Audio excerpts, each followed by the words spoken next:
Rajkot Jetpur national હાઈવેની ધીમી કામગીરીના મામલે કોંગ્રેસ દ્વારા હાઈવે પર ચક્કાજામ કરવામાં આવ્યું। છેલ્લા ઘણા સમયથી રાજકોટ જેતપુર હાઈવેની 6 લેનની કામગીરી ધીમી ગતિએ ચાલી રહી છે। જ્યાં સુધી રોડનું કામ પૂર્ણ ન થાય ત્યાં સુધી ટોલ ટેક્સ ન વસૂલવાની કોંગ્રેસે માંગ કરી। કોંગ્રેસ દ્વારા અલગ અલગ જગ્યાએ રજૂઆત કરી છતાં નિરાકરણ નહીં આવતા ચક્કાજામ કરવામાં આવ્યું। રાજકોટ જેતપુર હાઈવે ઉપર ટ્રાફિક જામની મોટી સમસ્યા થઈ રહી છે। રસ્તાના કામને લઈને દરરોજ ગંભીર અકસ્માતો થઈ રહ્યા છે અને વાહન ચાલકો પણ ભારે પરેશાન છે।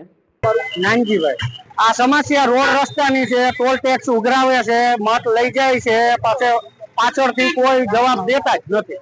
અહીંયા અત્યારે રોડની તબલ છે, ખાડા ખડબા, અહીંયા એક્સિડન્ટ થાય છે, બધો પ્રોબ્લેમ આ જ છે। રોડ કોઈ કરતું નથી, ટોલ ઉઘરાવે, રોડ નથી કરતા, તો એક્સિડન્ટ થાય છે, ટ્રાફિક થાય છે, બધા ટાઈમ ટુ ટાઈમ પોકતા નથી કોઈ।